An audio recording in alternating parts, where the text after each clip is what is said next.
He is the chosen one. You must see it. I gave Qui-Gon my word. Is he the chosen one? He is. And it is the Jedi who will stand in the way of peace. It's not whether or not we fight. It's how we choose to fight that matters. I am a Jedi, like my father before me. The Force will be with you, always. And I will not be the last Jedi.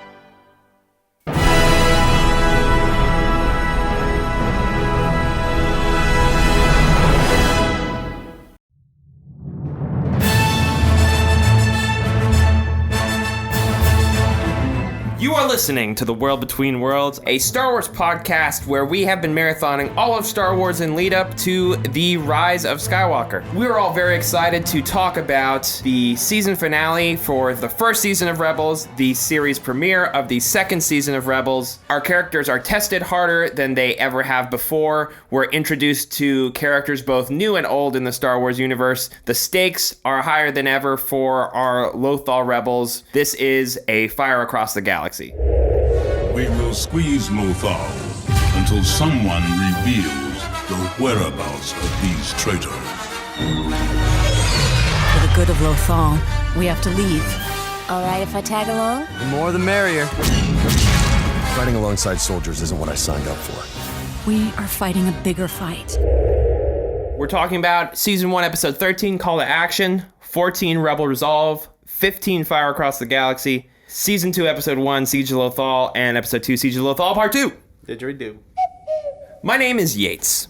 My name is Jordan. My name is Keats. Jessica's out sick. She really wanted to be here. We wish her a speedy recovery, but she enjoyed these episodes. I'm going to love talking about these episodes. And without further ado, let's get into it. We dovetail with the previous episode, which involved Gul Travis, the supposed rebel sympathizer senator that was revealed to be totally bogus, but he was doing this whole pirate radio thing, and the rebels think, you know what? Let's steal the Empire's own idea. Pirate radio sounds good. And of course, in the previous episodes, we learned that Ezra's parents also did the same thing way back when. So they hatch a plan to sneak into an Imperial broadcasting station and send out a message of hope. I'm not sure we should go through with this. Ezra, you are up to this. I know you are. I know that's what you want to think. But look, as much as I wish I was like my parents, I'm not. There's something else. My parents spoke out, and I lost them. And I don't want to lose you guys, okay? Not over this. Keats, how did you feel about, like, Ezra's reaction to the whole, like, radio tower thing? Well, at first, he's, like, pretty on board with it. He hesitates at first, just, like, being like, are you guys sure that this is what we want to do? And then he's like, all right, I'm in. And overall, I thought that Ezra's, like, perspective in this episode was one of my favorite parts of season 1 so far, was just like seeing him following in his parents' footsteps, even though we've seen previous episodes where he almost like despises his parents for leaving him. Right, so it's like, I feel like previously he wouldn't have done this. Yeah. And I guess it is interesting that he'd do it now, but I guess to your point, it does make sense that he would just at first be like, yeah, sure, why not? And then the second he like starts thinking about like all the things that could go wrong and all the things that have already gone wrong for him, I guess it's a big moment. Yeah, and that's one of the most touching parts is at the end of the episode. He's saying like, he's talking about something completely different about just like being able to hope and having to work through sacrifice is like something that his new family taught him, while also the act of inspiring people that he's doing at that very moment is something that the new family taught him. And it wasn't even necessarily part of the mission that Ezra was going to be the person making the broadcast. I mean, I assumed like probably Kanan or Sabine or Hera would have been the person to do it. I thought it would have been Hera. Yeah, and then just the way it goes, like it's just like, of course Ezra's got to be the one to do it. Well, I think the fact that it comes from a kid and the fact that everything that he's saying like is so truthful to what other people are experiencing, that's like what really resonates with him. I'm not that old, but I remember a time when things were better on Lothal. Maybe not great, but never like this. See what the Empire has done to your lives, your families, and your freedom? It's only gonna get worse. Unless we stand up and fight back. It won't be easy. There'll be loss and sacrifice. guys, but we can't back down just because we're afraid. That's when we need to stand the tallest. That's what my parents taught me. That's what my new family helped me remember. Yo, shout out to Target. Shout out to Target? Shout out to Target, yo. The Dollar Shave Club. Shout out to Tarkin for blowing up his own comm tower. He's ready to do what must be done. I loved that.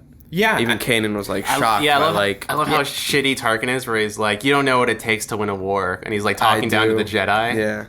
But they both went through the Clone Wars, you know? What were your guys' thoughts on Tarkin in terms of like having the continuity of this performance of Tarkin from Clone Wars to this? I liked it. I mean, it was definitely... Feels the same. Yeah, I liked it a lot. Like, the one scene I was thinking about specifically was the part from the Citadel arc where Anakin and him are speaking. You lack faith in the Jedi. I find their tactics ineffective. The Jedi Code prevents them from going far enough to achieve victory, to do whatever it takes to win. The very reason why peacekeepers should not be leading a war. Have I offended you? Little inside secrets about how Tarkin like disagrees with the Jedi philosophy, and now he's basically like, yeah, fuck the Jedi, man. They always sucked. They always sucked. Yeah. So glad that fad's over, bros. I mean, I just thought it was definitely a really good way of sort of ratcheting up the tension, was introducing him. He comes in and the Imperial March starts playing, and it's a very cool, very classic Star Wars sort of setup. I love seeing all the troopers lined up. Yeah, it was awesome. And I'm nostalgic. I'll admit it. There was no Mandalorian suits, but I'll let it slide. You know, also introducing Tarkin shows the Emperor's level of interest in Lothal, and sort of the Emperor's also like continuously name dropped more in the show directly, like from here on out. Just to know that, you know, I mean, really, I think in the minds of fans, I mean, there's not a lot of characters that are like up there with Palpatine in terms of the chain of command. And, you know, we see in the books, like, you know, the circle of trust is very small, and Tarkin's always been in that circle of trust. So, you know, it just shows, in that way, it also shows the level of seriousness without like Palpatine landing on Lothal and like electrocuting everyone. Yeah. Tornado spinning everywhere. And, you know, so, Keats, we've talked for the past few episodes about all the villains of the show kind of butting heads with each other, and I feel like we got a good multiple examples of that here in the season finale, at least, and then even leading into the season premiere for the next season. I don't know. It's also... I didn't feel as strongly about that as you do. I definitely thought that, like, probably the best example of that is just, like, you can tell that Tarkin isn't happy with anybody's results so far. That's the first thing he does when he walks off the ship. He's like, you failed, you failed, you failed. It's Grand Moff, read the squares on my lapel. My favorite choice that they made in the entire like finale arc was just that it starts off with Tarkin not believing that Kanan's a Jedi. That he believes that there's like no Jedi left, and that Kanan is just being like a false prophet. Yeah, I think like the whole reason for capturing him is because Tarkin wants to like see if he really is a Jedi. He says it multiple times. That, and also like leading them to a larger like organized rebellion. Like that's a whole thing. Oh yeah, true. Yeah. And that's a whole plot point in season 1 that they sort of bring up all the time, is just like, are we alone out here? Yeah, are we alone? Yeah. Like Sabine, like who are we taking orders from? And then like Hera just saying, you don't have to worry about the chain of command. And in the second episode, she says, There's a great moment where Sabine and Zeb are like, oh, do you think he's going to tell him all about us? Like, what's going on? And Hera's just like, he doesn't know anything. Yeah. He can't say anything. Yeah. Yeah, and then, like, when the Inquisitor's interrogating him, they're like, yo, shit, maybe he actually doesn't know anything. And then Tarkin's like, shit. Yeah. Well, I think it also makes them look more stupid. And even, like, in the previous episode, there was that moment with Gul Travis where he's, like, asking them, he's like, to evade the Empire as you have, you must have quite a support system. Good funding, powerful allies. No, this is it. We're all there is. You can't be serious. I love it when the big baddies look stupid. Yeah, it makes them look really stupid. I'm sure it makes Tarkin look stupid, too. I mean, the Empire always looks stupid. They do, yeah. when it comes to like Ezra's fear for his family's safety, it ends up being totally grounded because within seconds of Phoenix Squadron attacking the radio tower, the Imperials are already on their way and they already know it. And, classic like movie fashion, Kanan's like, don't worry, you guys go first, I'm going to stay behind. And it's just like, if you've seen a movie before, you know it's going to happen. But, you care about the character so much. I mean, I remember when we watched it with Jessica, she wasn't here, and she was like, don't do it! like, please, like, these characters are, it's like, you there's so much buying in the characters that a moment like that can still work and be really effective. Mm-hmm. And but yeah, so Kanan is captured and he lays, his life on the line. And in that conversation that Ezra and Kanan have earlier, where Ezra raises his concerns, Kanan, just straight up says, like, hey, people are going to die. I might die. You just have to be realistic with realizing what we're doing here and what we've been put here to do. Do you feel like Kanan would have done that before? I mean, I guess based off of what we know about the character, like he still was courageous before he met Ezra and before they went through all this stuff. But I guess it's hard to get a read on where Kanan is before, because when we see Kanan in the first episode, by the second episode, he's already like growing and changing, So I mean, he says that in that exact same scene. He's like, I don't think I understood it either until teaching you just now what sacrifice is worth. So I don't think previous to Ezra he would ever consider doing that. I think Ezra really humbled him. Yeah. Or just, I maybe made him more committed, because, I mean, I could see him putting his life on the line to, like, save Sabine or Zeb or Hera or something, but I wouldn't see him going so far as to, like, stick their neck out that much, Also, the threat just wasn't that big, probably ever. Like, he knows this is the real deal. Yeah, like, the Ghost Crew was in the mindset of, like, we have a Jedi on our team, it's time to, like, bunker down and, like, hide from the Empire right now. But then, like, they see, like, just, like, a 13-year-old with like, the ability to use the Force, and they're like, there's, like, a whole new generation that we have to look ahead for. We have to, like, start fighting now. Cool. And that's, like, what the whole finale's about. That's, like, what Fulcrum's talking about, where it's, like, you have to, like, protect this symbol of hope for the galaxy, because it depends on you. Once Kanan is captured, he's put in the custody of Tarkin and the Inquisitor and, just the Empire. But all eyes are on Kanan. They let the rest of the Ghost Crew get away. I mean, the Ghost Crew puts up a good fight, but at the end of the day, they're like, we've got the Jedi, we've got the leader, we've got the symbol of hope, we've got all that. And we've hopefully got, like, a direct line to the rest of whatever rebellion exists. So, let's count this a win.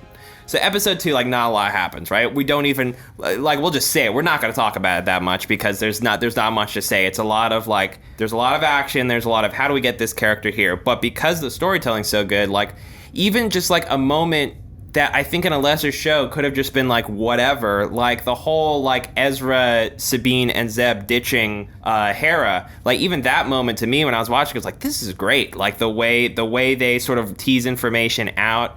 And I love Sabine's line. It was like it was just like Zeb's like, she gave us an order, we can't do it. She's like, is that really an order though? Is it? Yeah, it sounds like her opinion. Like, we can go, we could do whatever we want.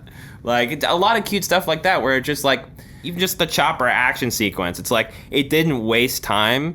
It's like Chopper gets on and, like, every action beat is, like, really fast and really fun. So even though there's not a lot to talk about with episode 2, I thought overall it was just also incredibly good.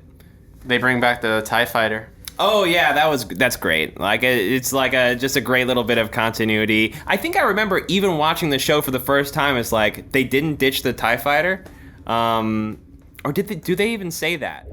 Forget about the fruit. Where's the TIE fighter? We crashed it on purpose. We didn't want it to fall back into the Empire's hands. And but they kind of like cheekily smile at each other. Yeah, and then so I was like, that thing's still. Yeah, I remember kind of thinking, like, I wonder if they're gonna bring this back. That would be really weird. But it's really funny and it works. And I love that the Empire is so stupid that they just don't even look up from the computers. Like, yep, that's a TIE fighter, and they just don't even notice it landing until their stormtroopers actually walk up and look at it. Probably what ended up being the most significant thing that happens in this episode is an order that Hera gets from Fulcrum. And that, just basically states that it's not tactically wise to go out and try and save Kanan at this time. And that Fulcrum strongly encourages the Ghost Crew not to go through with the rescue mission. Hera listens to that order, and Hera, instructs the rest of the crew to do the same. What are you talking about? We can't go after Kanan. The Empire will be waiting with a trap. When has that ever stopped us? We can't risk it. Can't? Or won't? Ezra, there's a bigger mission you're not seeing. It can't be jeopardized for one soldier. Soldier? He's our friend. Hera, I can't just forget him. And I can't believe you would either. He'd do whatever it took to protect us. He already did when he sacrificed himself. I feel like in his head, he was like, why are you speaking like this? That's almost kind of like the Empire. I think it's even more intriguing when you go and consider who Fulcrum ends up being revealed as by the very next episode. And, let's just go into it now that person is actually Ahsoka Tano, and that Ahsoka is the person that has been guiding the Ghost Crew from afar, and also is doing the super Jedi thing by telling Hera and the crew to push their emotions out of the way for this mission. It's kind of just like the early Jedi ways, I think, of like Ahsoka's mindset. Just like she's thinking more about the Jedi code and the Jedi ideals. Right, exactly. From a religious perspective. Exactly. How she grew up on it, because they were technically soldiers. Because I bet if Fulcrum Ahsoka wasn't even giving the order, they probably would have instinctively gone to go rescue Kanan. Mm-hmm. Right, absolutely. I mean, Hera lets on that, what's our next move? We have to go rescue Kanan, and then Ahsoka's like, that's not happening.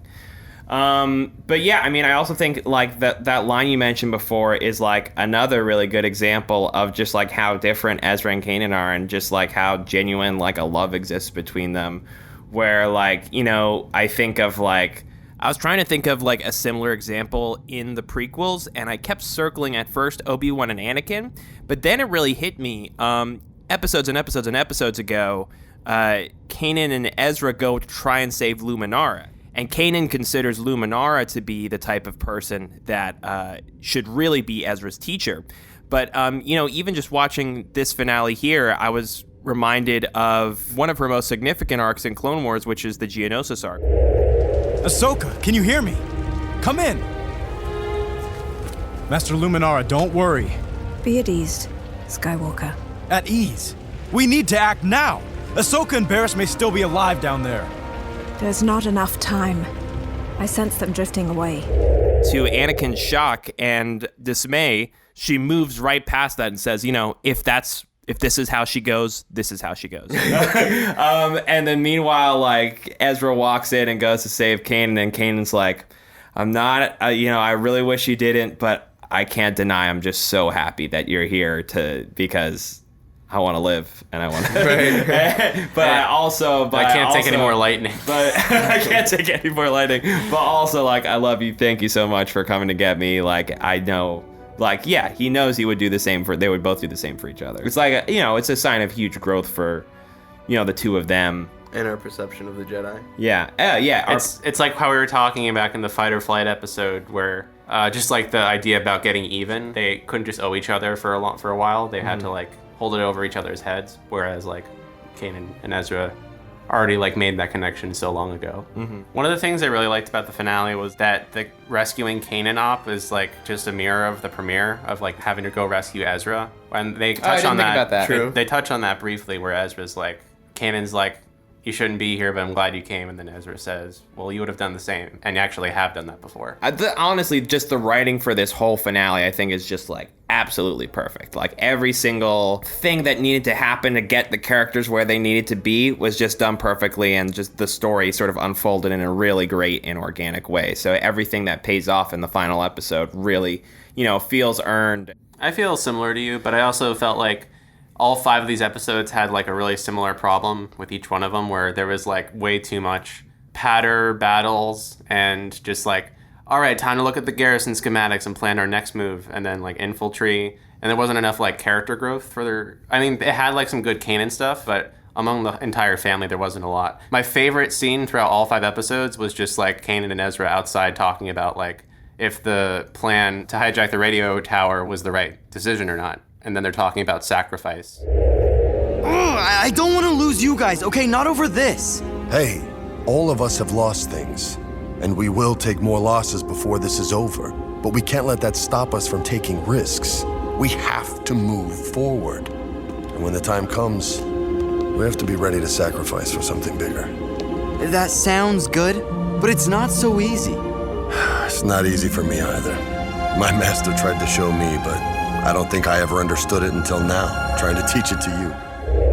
He was ready to not go afraid. through with it. Yeah. Yeah, and He's that's ready like, to not go through and with that's it. like that's like a real concern. And Kanan doesn't say like, yeah, that fear is like totally unfounded. He's like, I love how accepting Kanan is of like fear.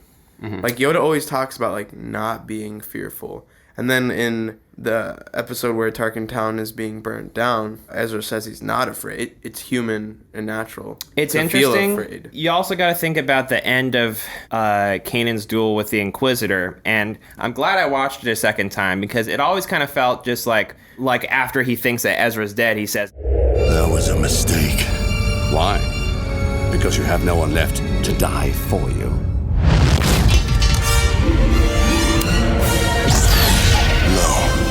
Because I have nothing left to fear.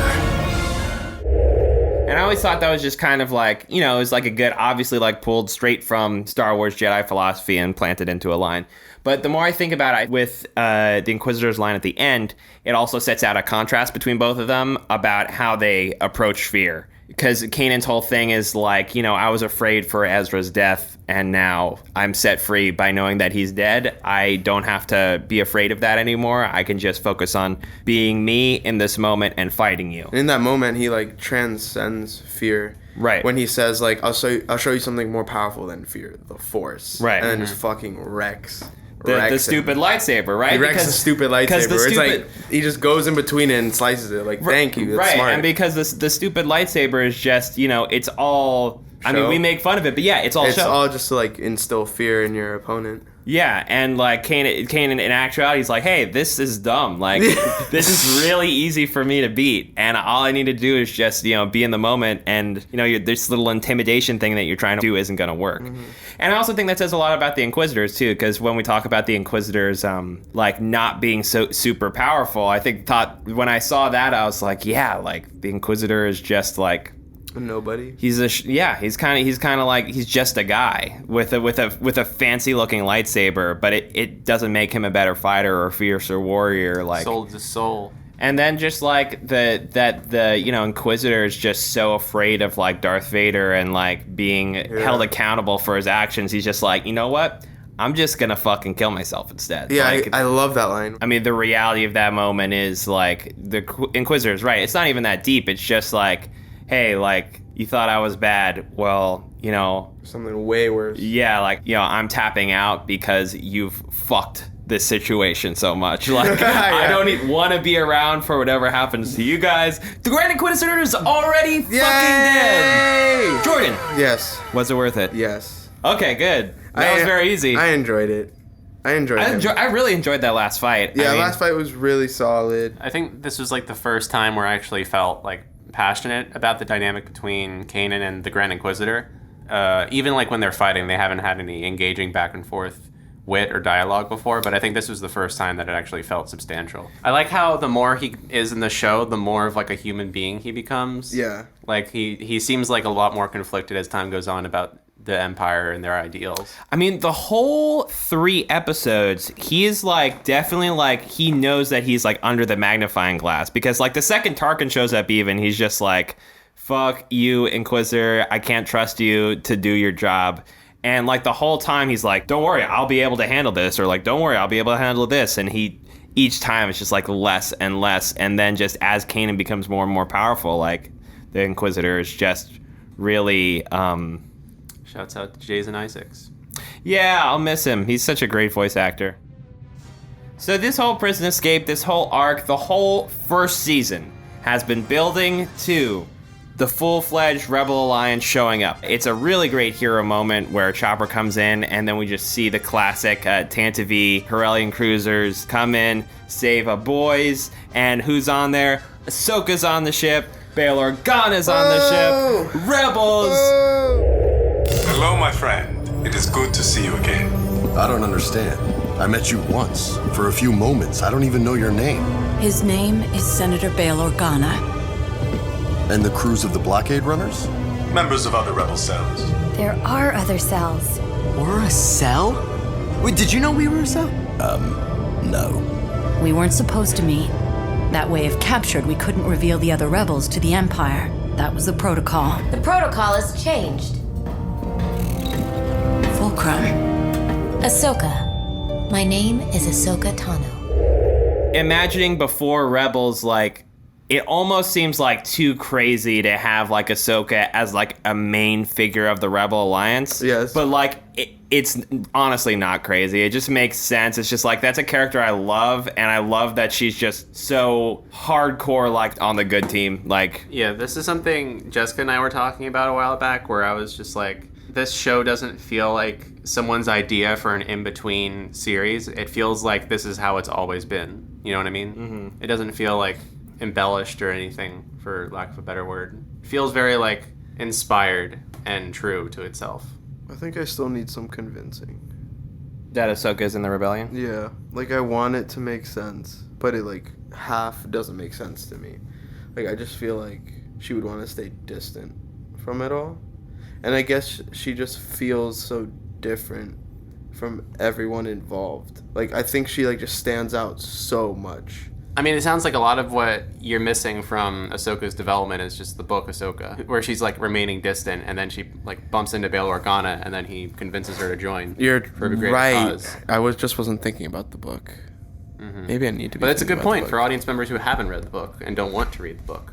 I think it makes sense for Ahsoka because, you know, she grew up as a warrior, basically. I mean, throughout all the Clone Wars, she's in all these battles and stuff. And we also know she's very individualistic. Like, she's the one that makes the choice to leave the Jedi Order, like, voluntarily.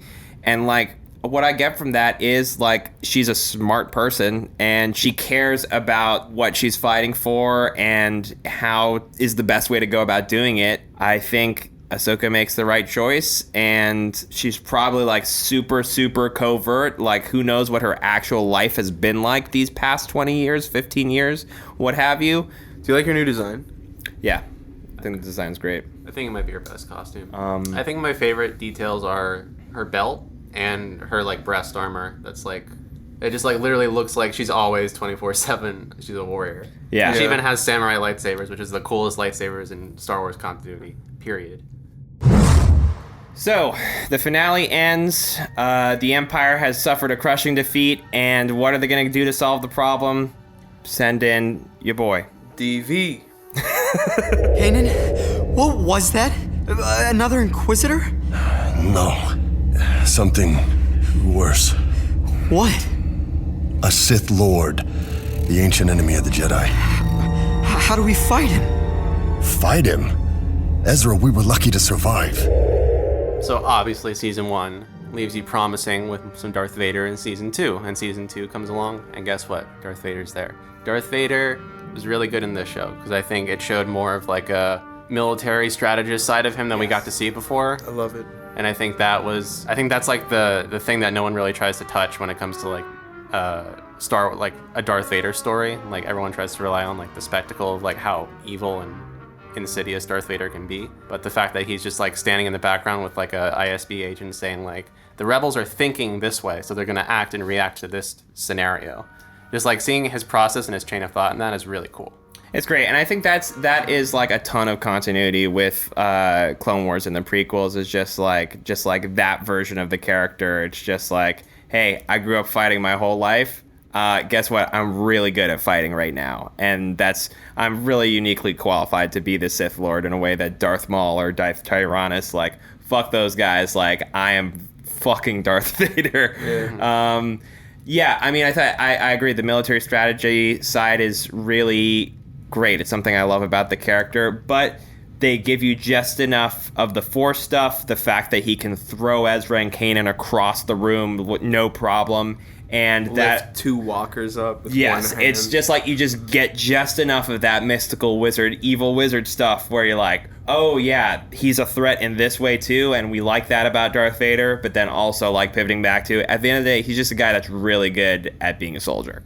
Great usage of, and you know, it would have been so easy to mess up Darth Vader in the show. Yeah, because like obviously he's so like OP compared to our characters, like, and like it's really obvious that Darth Vader would just wreck them. But to keep like the story going, they had to make him like a strategist and like plan something that would be like have to be like fleshed out through like a couple of episodes, and like would have to make Vader be patient, allow them to escape to further his plan, which I thought was like really smart. At the end of the first episode, we're left with the cliffhanger of Kanan and Ezra confronting Vader, and I liked that lead up a lot. I like how it was just like a cold feeling, and then they turn around and it's Darth Vader. But then in episode 2, we get to see the fight happen. And I don't know, I just thought it was an okay fight. It was very reserved and held back, which is pretty true to Darth Vader's character, I guess, but I never felt like the stakes were that high. I guess because it was a season premiere and you're introducing the villain as a extremely high threat, but it's the season premiere, so who's going to die in the season premiere? I mean, I guess it's obvious that just Darth Vader is just like playing around with them. But you know what? I do like watching it the second time. I kind of noticed the only moment where like he seemed like legitimately taken off guard is when they force pushed him.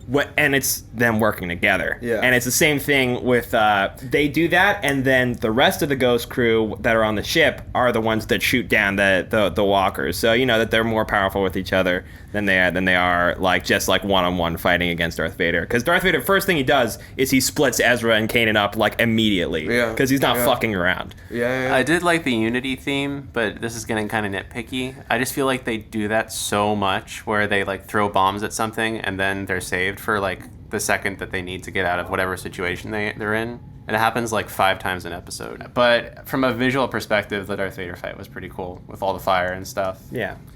I just thought it could have been, even like dialogue-wise, it could have been more. Like I like how he was like about to kill Ezra, and he was saying like talking down to the Jedi Order. Oh yeah, he's like your master. I felt like there should have been a lot more of that, because there was only like that one line and that was it. Yeah, like trying to like break his spirit, telling him like you'll never be a Jedi. Like this is just like a delusion that your master has. To your point, Jordan. I mean, like you love like how Darth Vader hates the Jedi. You'd think he'd get a few more jabs in during this fight. I mean, when was the last time he fought up against a Jedi? Like, probably this is like he's probably been excited about this opportunity, but nada. Was everyone on the same boat as me, or did the whole thing about this premiere is basically it is pretty straightforward. There's not a lot. Keats, I think you said pretty much directly like when it had ended, like, yeah, I really like the season finale more.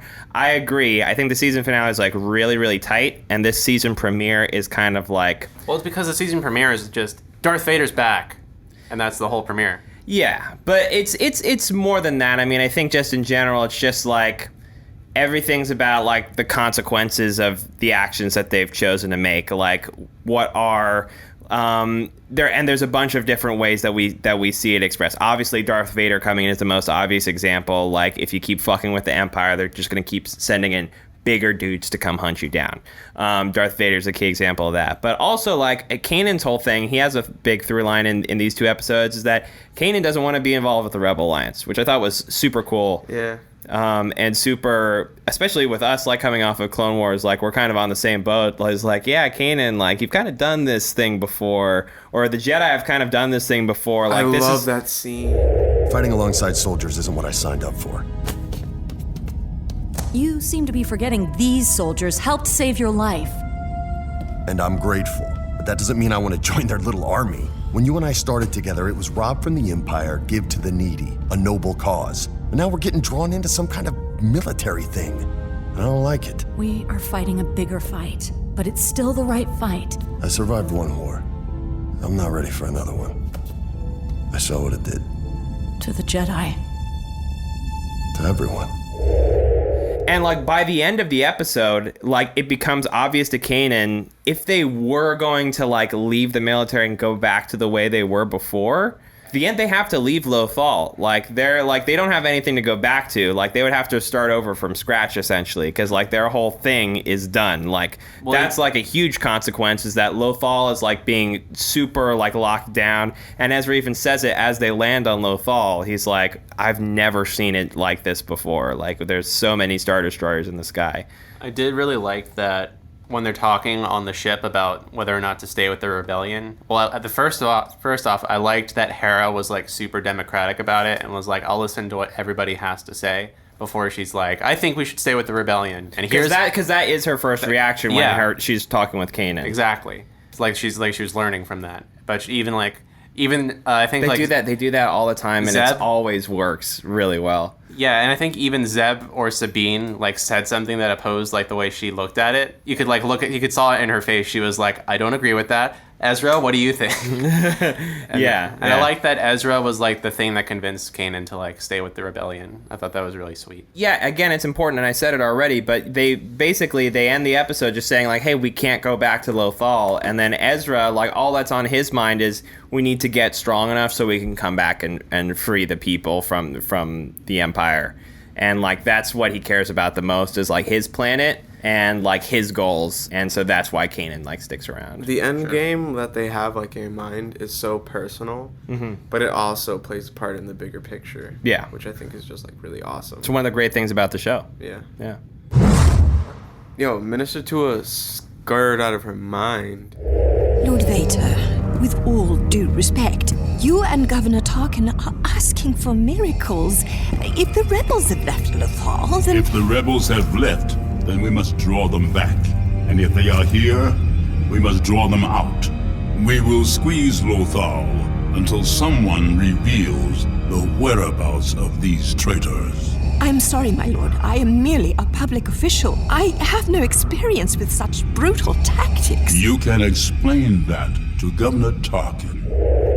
She is smart about it, but it's also just kind of like Darth Vader just like so reads the situation, like immediately is just like, oh, like I put even a little bit of pressure on you, you're gonna crumble and like get the rebels to help you. The best thing about Minister Tua's subplot is she name drops the Emperor and says that there's an ulterior motive as to why the Emperor is interested in Lothal.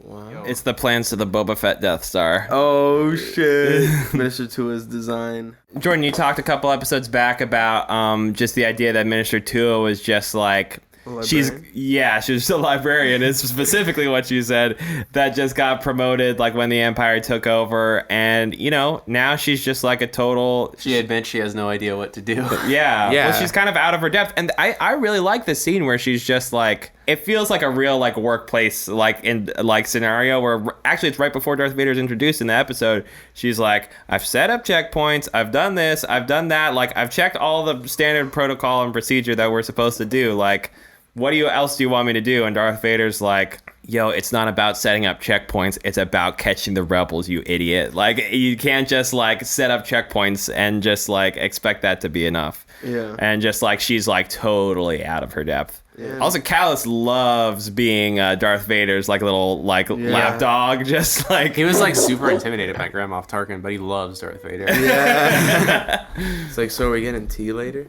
I can't drink it. I only consume Soylent. It was cool seeing Ahsoka like have like a mind connection to Darth Vader. That was a fantastic moment. I think that was the moment I got the most chills like in the season 2 premiere. I think I know who it is. Back on Lothal, I felt something. Kanan did too. The fear, the anger, the hate. It's the Sith Lord we faced. The apprentice lives. Ahsoka? I remember it being like halfway through season 2, so the fact that it was in the beginning of season 2 was an extreme shock to me. I was like, oh my god, already they know that each other are around.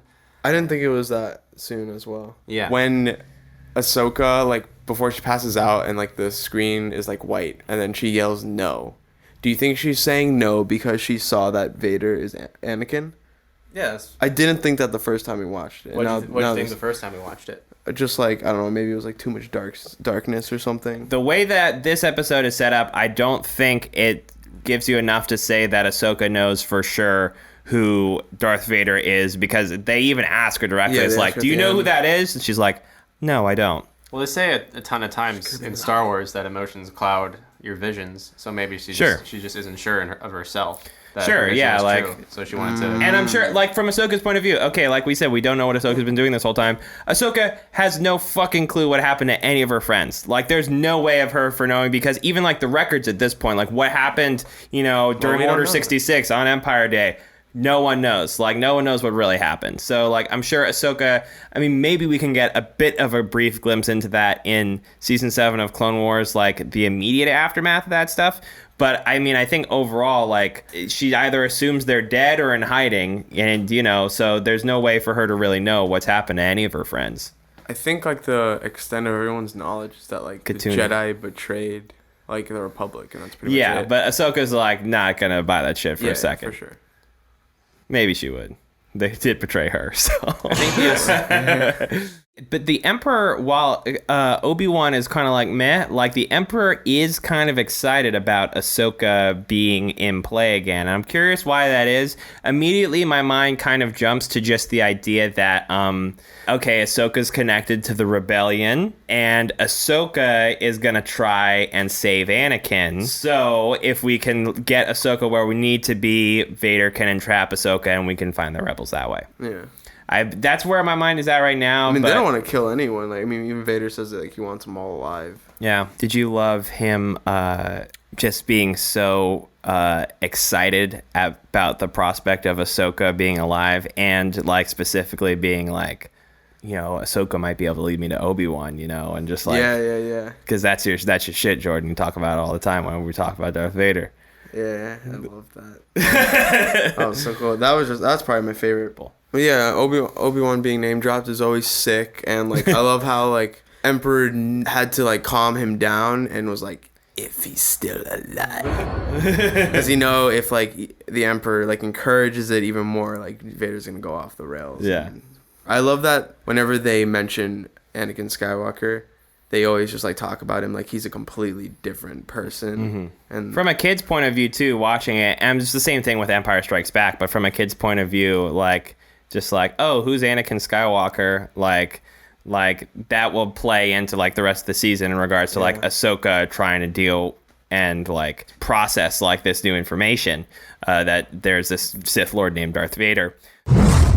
So we just finished season 1 of Star Wars Rebels, and I think everyone felt different second time around. I definitely did. I enjoyed it a lot more.